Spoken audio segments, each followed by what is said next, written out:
Welcome to Highly Affected by Her Surroundings, the podcast where we reveal how your environment can make or break your day. Hosted by me, Nicole Rowe, owner and lead designer at Our Nixon Interiors.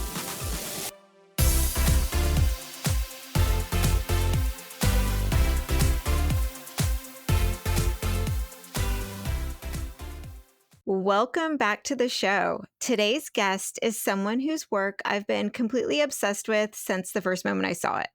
I came across one of her painted surfboards on a designer's feed and immediately fell in love. The color, the texture, the energy, it was all so distinctly California. Kirsten Sadlier is an incredible artist who splits her time between the West Coast and the East Coast, bringing the essence of both coasts into her work. She's an ADHD creative with this beautiful ability to layer emotion, place, and story into everything she creates. From large-scale art and commissions to her stunning new wallpaper line that's basically a love letter to the cities she features. In this conversation, we dive into how she got her start, how her creativity flows between the two coasts, what it's meant to collaborate with designers and big brands, and why real human art will always matter, even in a world full of AI. Kirsten is such a soulful creator, and I can't wait for you to hear this one. Let's get into it. Okay, Kirsten, I am so excited to have you on today. Like I said, I first discovered you on Instagram. I cannot remember the designer who posted one of your surfboards, but as I think I sent you a DM, I fell in love. There's just something about your California energy that literally feels like home to me. So for anyone who doesn't follow you or hasn't seen your work, give a little background, a little intro of who you are and what you do. Hey, oh my gosh, all those things that you said are so nice. Thank you so much. My name is Kirsten Sadlier, and I am an artist and a creative in kind of all forms. I started painting full time, actually, not even full time. I started painting about 5 years ago, and just kind of leaned into it, and it's been a really exciting and organic growth. It all began with abstracts, and my style has evolved kind of over the years to reflect my life experiences and the different places we've lived as a family. And then it turned into the surfboards, and then I started to do my sketch art, and then the wallpaper opportunity popped up, and it's just kind of been a whirlwind of excitement. I know I did not realize it's only been 5 years. I think I've been kind of following your journey for about the last two, but what Yeah. were you doing before this? So I always was a creative person and an artist, and I had scholarships to all the different art schools. And at the last minute, I was like, I don't want to do art as my career. So I went to the only school that I didn't apply for fine arts. I went to FIT in Manhattan and studied marketing. And I was actually I worked in magazines and in fashion in college, but then started working for Red Bull my senior year, and that kind of changed my trajectory of what I wanted to do from fashion to more like lifestyle brands. And I stayed with Red Bull. Then I went on to work with a couple of different other beverage brands like Voss Water and Evian. And then when I got pregnant with my big boy, I decided to pause on working and focus on my family. So that was kind of it. I retired at 26. So, and then what happened was I really missed, having something and being good at something. As a mom, I was very fulfilled with the love and in our family's home, but I just had so many deep emotions and needed to do something with it. And then that's when I just turned back to art and started to create on my own. That story just feels so similar to me. I kind of call it almost that pregnancy pause where it's like Yeah, we were lucky enough to have our babies, to be able to stay home with the babies and really enjoy those moments. But then totally. that itch is inside of you, that creativity is inside of you. Yes, And yes. deep inside, you're a better human when you're being creative. So good for Oh my you. gosh. Completely, completely. Yeah, I just needed to do something with that energy. I was so grateful, but I'm such an extrovert and such a people person and I get lit up by the energy of the world and other people. So I just needed to do something again. And it was just really serendipitous on how it all came together for me. No, I think that's really magical, and I knew you had spent some time in New York. You've sent me some pictures when you've been up there, and it's on your Yeah. socials now when you get to go to events and other, networking or clients in the city, but Hmm. let's talk about how you split your time between California. Is it Huntington Beach or Newport?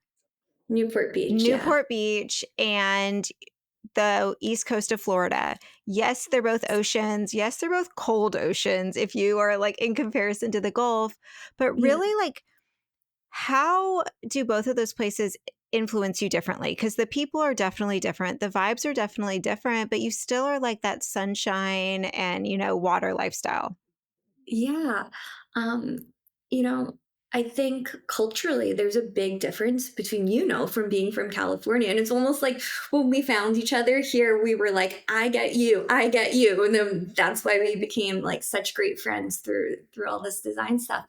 But I think culturally it's very different East Coast and West Coast and how things work and how people spend their time. And even like the design communities, I think operate a little bit differently in both places. So in Newport, and I don't know how familiar you are with it or how most people know about it. Newport Beach, there's a peninsula, and it's very, very casual. You could go days, weeks without ever getting in a car. You kind of just ride your bike everywhere. I don't put on shoes most of the summer. It's very laid back, and you just kind of stay on the peninsula, and it's really just chill and casual, and everything's kind of impromptu. You walk by your friend's house, their Dutch door is open, and you see them, and they invite you in for a glass of wine. And then here, being from New York originally and having those New York City roots, here when we moved to Florida to Jupiter, it was just very East Coast in a different way. It was more formal, more planning, um, more elaborate, a little more fancy. So it's been really interesting being back on the East Coast now. Yes, I have friends that live in both cities, and Uh-huh. obviously I have the luxury of visiting both, and I think it's that kind of, like you said, that barefoot summertime, walking around, it being like the kids are out safely playing, you're hopping on a Yeah. boat to cruise around the bay, Yeah. like, Yeah. versus where it is almost a little more buttoned up and country club, especially in Jupiter and some of those cities over there. But I think everyone still has the good intentions, which I think is really great. And maybe it's the excess, vitamin D that we all get, but Yeah. you can see like both levels to it and then throw in a little bit of that New York City edge you have. And I think that's a Yeah. lot of Yeah. fun.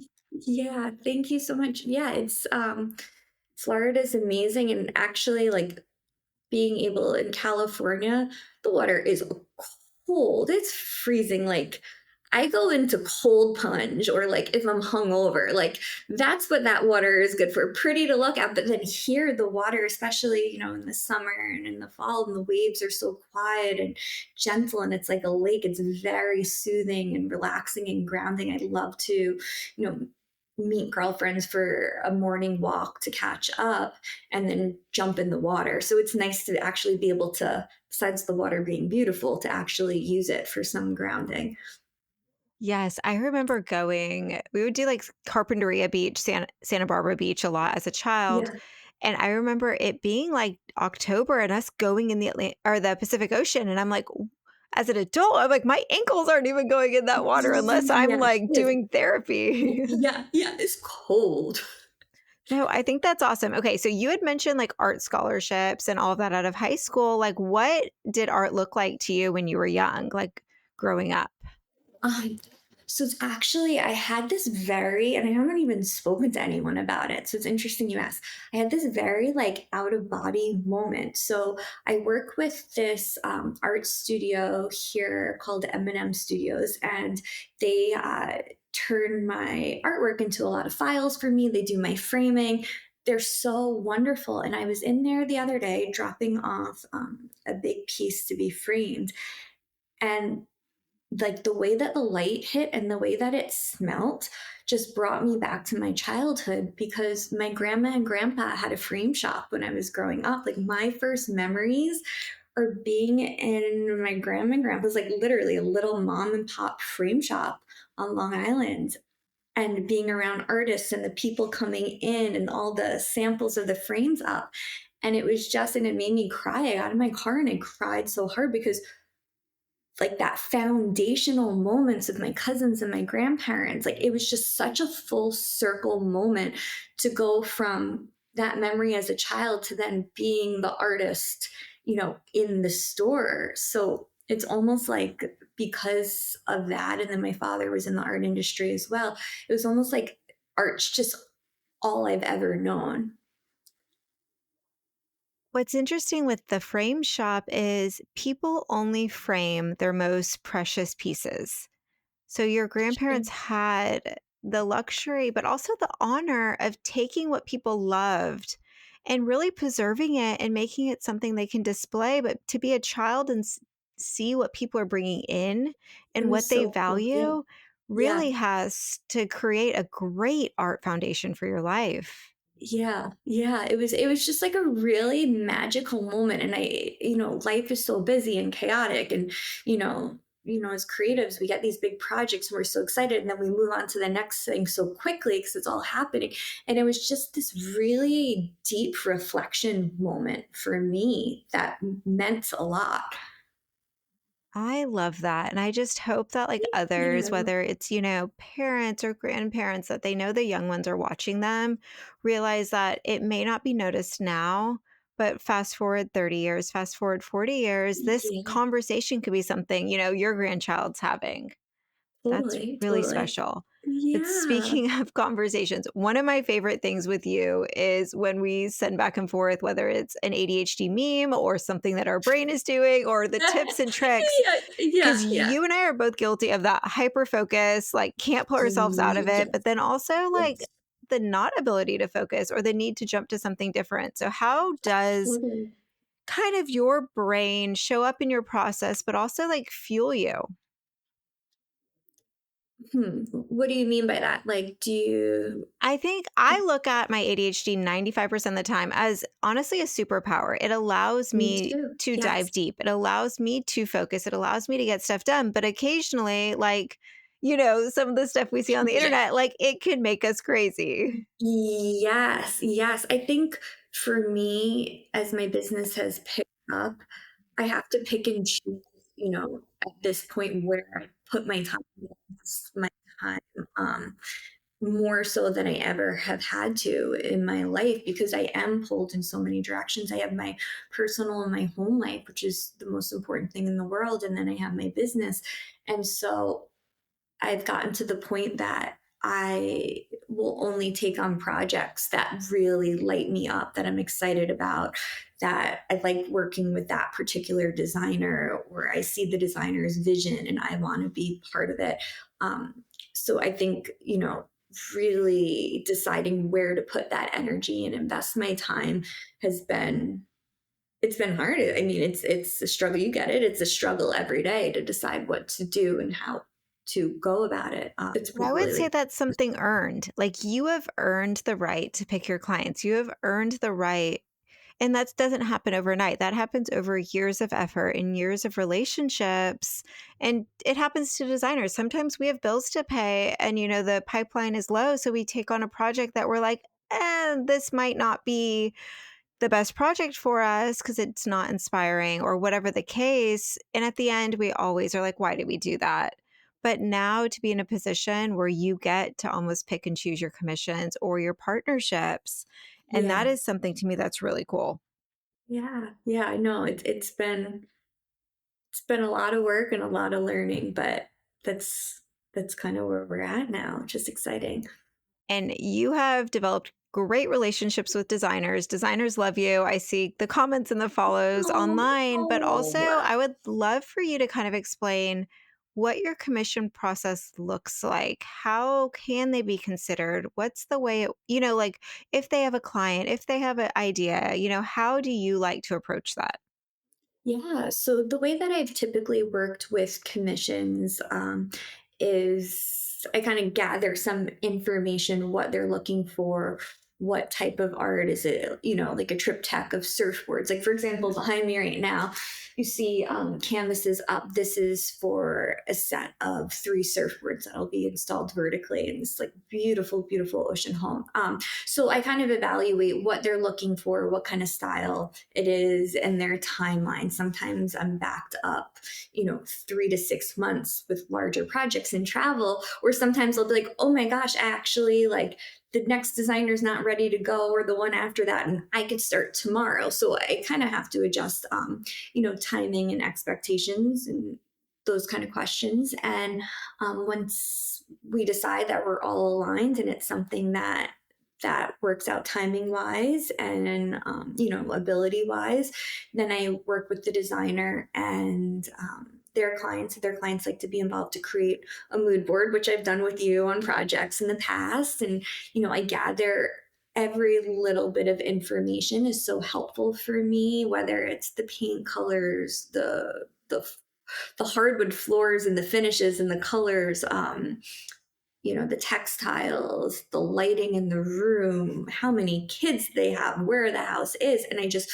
put as much information as I can. This way, when I'm painting, it kind of, looks like a roadmap. I have something to refer to, and I understand kind of the energy and what they're looking for. And I always ask for inspirations, and that's kind of how I work. And working with designers is so wonderful. And as I create, I kind of check in with the designers and the clients, whether it's on text message or email or sometimes FaceTime, to make sure that we're all on the same page, because I appreciate what an investment art is. And I think it's so, so incredibly personal. So I want it to feel personable for people. I want them to be excited and feel like the piece is made specifically for them.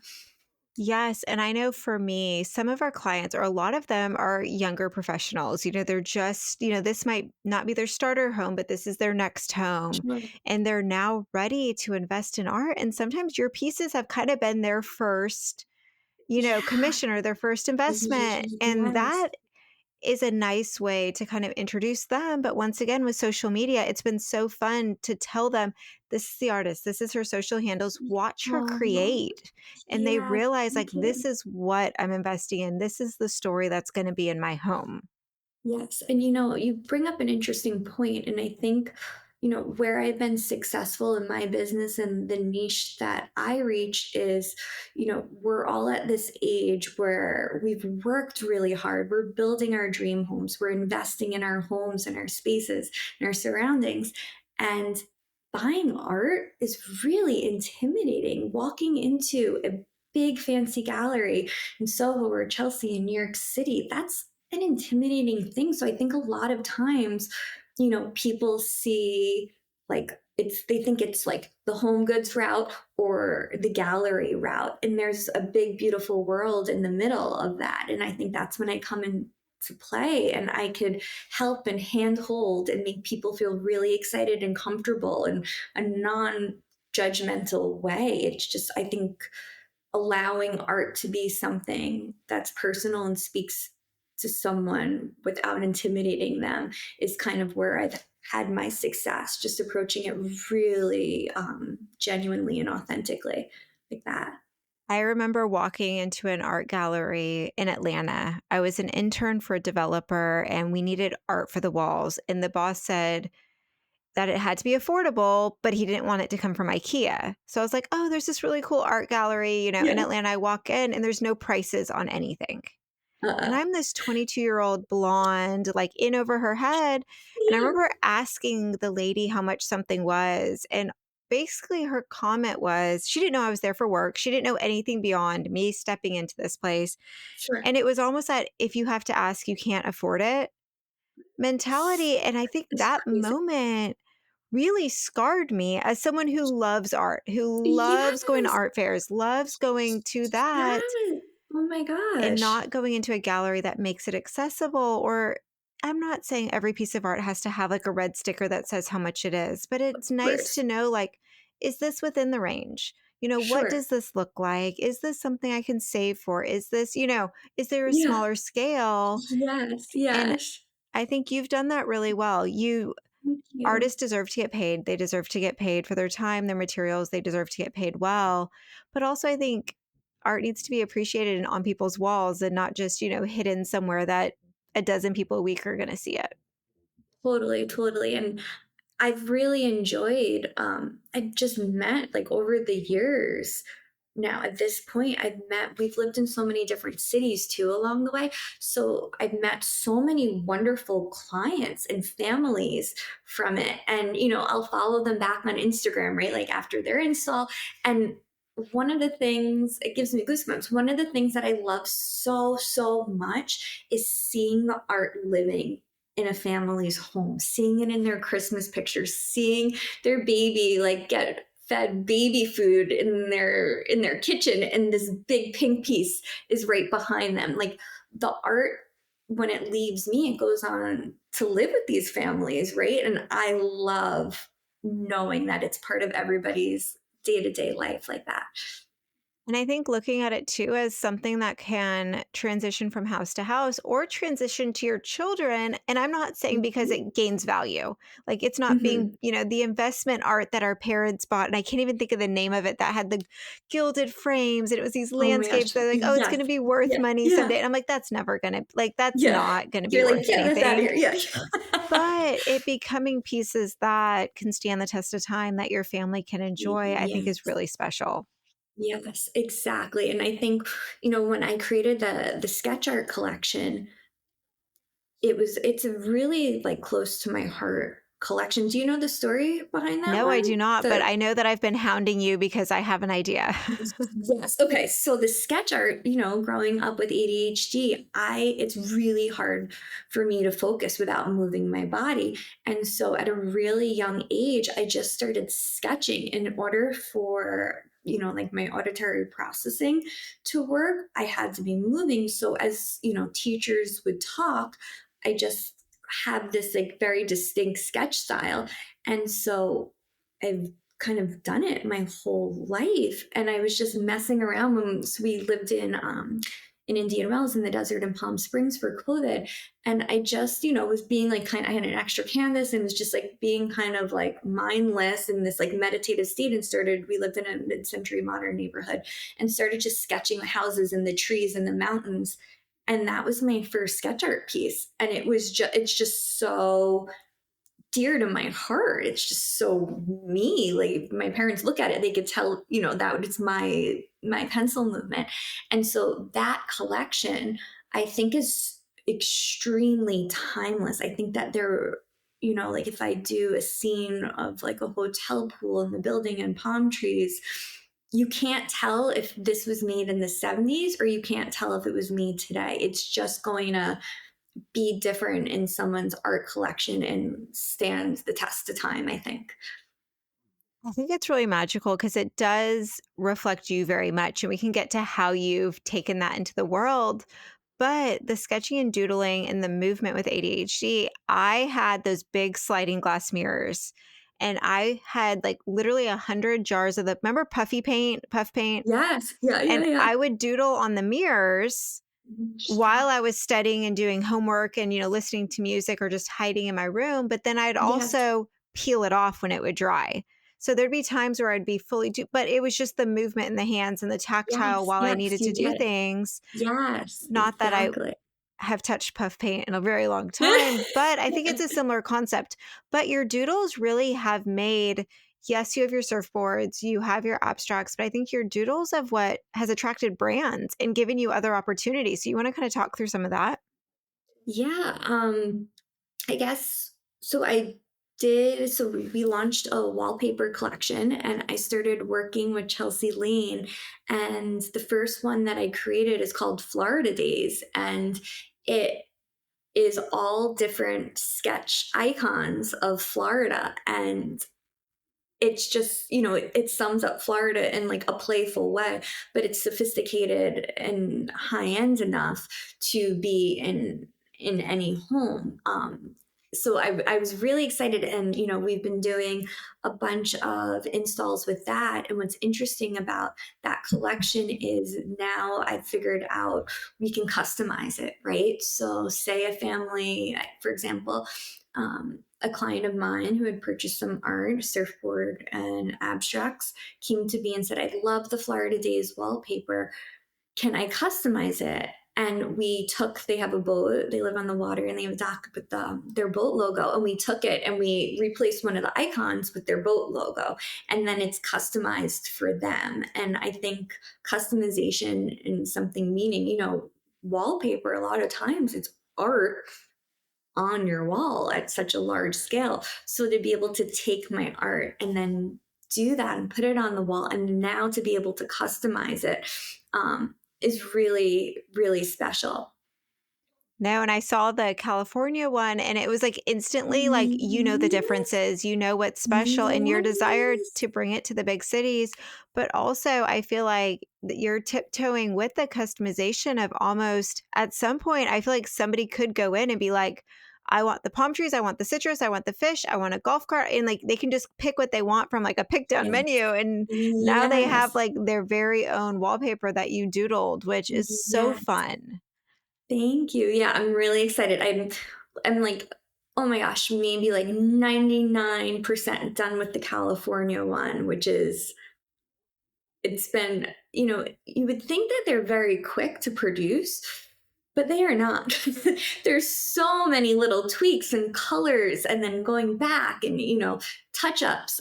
So the California one is almost ready to launch. And I'm really, really excited about it. No, that's really cool. And I know you've done some live sketches at different charity events and some others that I've seen. And I feel like Yeah. that is cool to experience. Yeah, so the last actually 2 projects ago, so I've been working with a lot of brands over the last 2 years, and back as you know, I'm back and forth between Newport and Florida a lot. So I was back in California for a Joe and the Juice opening, and I did my sketch art live on a surfboard.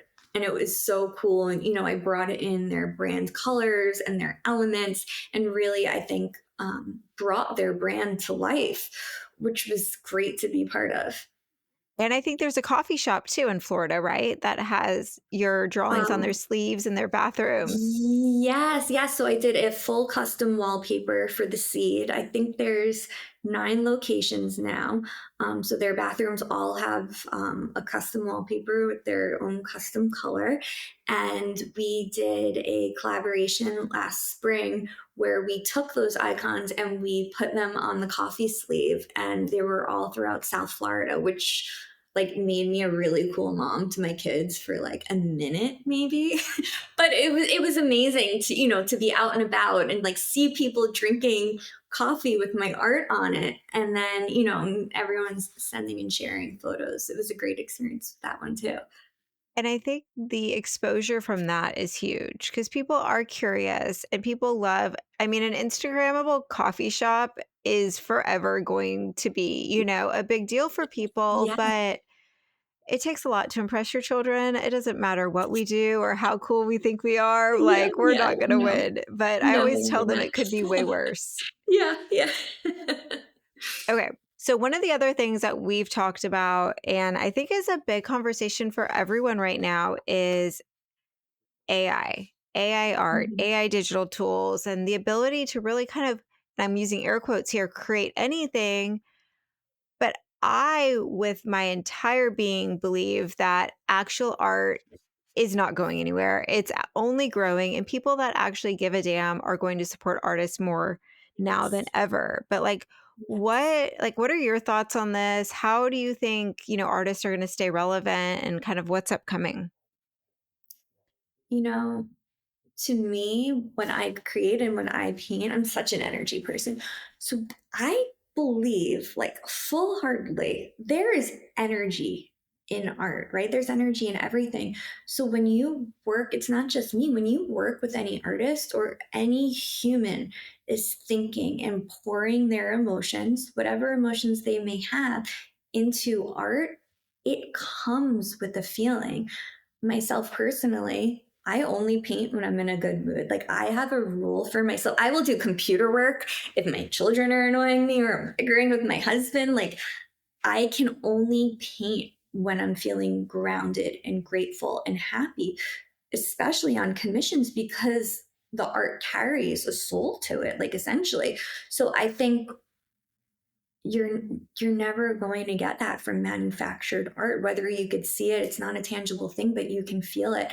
And I believe that the value of art will go up. It can only go up when you're competing with something that is the opposite of having human emotion and love, right?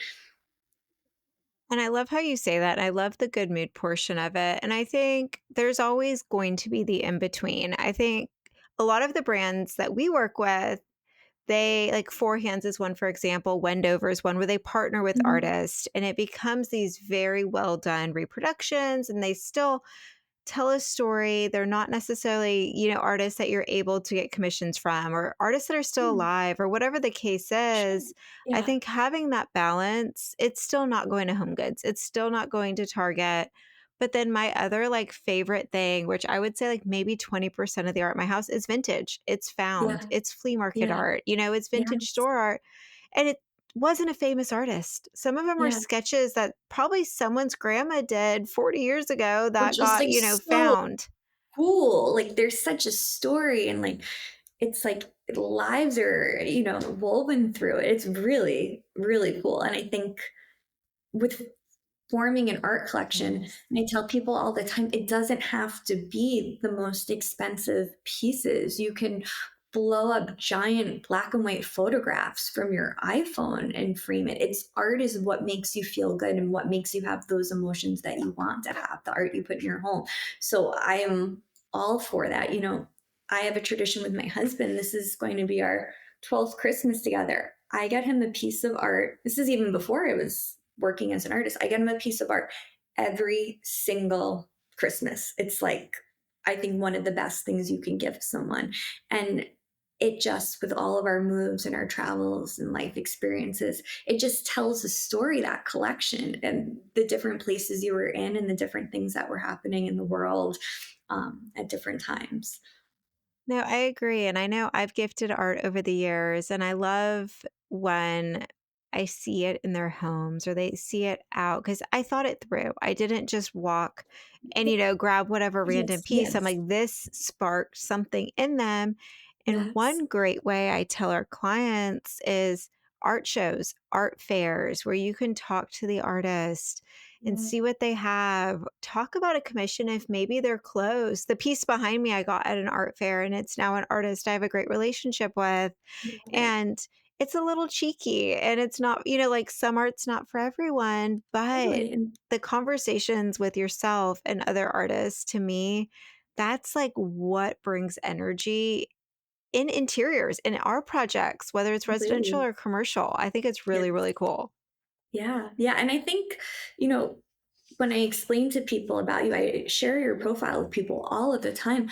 I think what you do as a designer, like you're an artist, you are so outside the box. Like when you're designing and the tiles you put together and the fabrics and the wall coverings and the textiles, like you really are an artist with your design work. And I think not all designers are artists, but I think you especially are.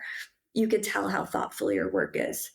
Well, I appreciate that. I've always Yeah, joked that that's I was an cool. artist that wasn't actually an artist. Like I wanted to, be the painter or the sculpture and I just never I think it's my fingers didn't have it in me, but I think still being a supporter of the arts and hiring artists within what I do and getting to be creative most days. But like as you said before, there's days we just do computer work. There's days Oh, it's yeah. invoicing. Yeah. There's days that we don't always get to Yes, do our favorite portions, but that allows us to do what we love. exactly. Okay. So I know you're very intentional about Mhm. manifesting and creating from intuition. What are you manifesting right now in your life? Oh my gosh. Oh, you know what I'm manifesting right now? And I hope I could talk about it without jinxing it. Okay, I have a vision. A lot of times I have visions, right? Before the wallpaper came to play, I had been talking about it for probably 2 years. And my husband would be like, really? Like wallpaper? And I was like, no, I want to put my art on walls. I want it available to the masses. And so when that happens, we laugh all the time that it actually it came true. But right now, what I'm dreaming of, in case anyone hears this, I would love to do like a pop up or a residency at a ski mountain and paint skis and snowboards live, maybe for brands, maybe at like an après ski thing, maybe at a festival. I want to take that energy, kind of how I do that with the surfboards, and I want to do it on skis and snowboards. That's what I'm dreaming of. I have like a vision of it. I'm trying to make it happen. But right now, that's what I'm trying to manifest. But I love that, and I think it is so on brand. I think it would be magical to the snowboard and ski community because, once again, very similar vibes, very similar lifestyles, but we've gotta reach out to some brands to do this because I think how cool would that be? Especially, like, almost like that Mammoth vibe, the Tahoe Mountain vibes, like, some of those people that Yes. have that appreciation for it, Yes. and I will fly out there. I need some mountain Yes. time in my life. Oh my gosh, you need the mountain fashion. That's what I Yes. want to talk to you about, your fashion. I'm Oh always my like in all goodness. of your outfits. Like your mountain looks would be Put pretty good. me on a mountain with a latte and some warm clothes. But honestly, Yes. I think those are the types of things we need to put in the world. Those are the types of things that people need to hear and it can spark. You never know who's going to hear it or think about it. And Mm, very similar, communities. So I know this is going to happen for you. thank you. Okay. Here's to hoping for it. Yes. Okay. So we talked about the wallpaper, but I know you have a few other things up and coming. I know there's some special stuff in Florida, but do you want to kind of tell everybody what's going on? Oh, okay. I was like, which things are we Which talking about? I feel amazing like things. I feel Yes. like I feel like I confide in you with a lot of my things going on. No, so kind of the biggest moment that's happening right now is there's a new premier destination here in Palm Beach. It's called Andros Home, and it's not officially launched yet. It is to the trade only. Um, but, they contacted me. And at this point, I'm like, started to take things with a grain of salt. I kind of always have like, I'm a little skeptical sometimes. So when they contacted me and they were speaking to me, I was like, okay, like I'll come check it out. Oh my goodness. I walked in. It is a showroom of the most beautiful collection of brands, and it's stunning. Probably one of the nicest places I've ever been. And so they and our styles really, really align. And they asked me to be kind of an in house artist for them. And I'm blown away by that opportunity. And they're actually going to start helping manage me in Florida and help me work with designers and to be my most productive self, talk about this ADHD thing, and really, really allow me to focus on the creating and the painting, which is kind of my goal. That's actually what I was trying to manifest this summer, being able to paint more and have some of the burden of the day-to-day, management stuff lifted off my shoulders. So I'm really Yes. I love this for you and I cannot wait to see it. Let's tell everybody where they can find you. What are your socials? What is your website? Like, how can they reach out?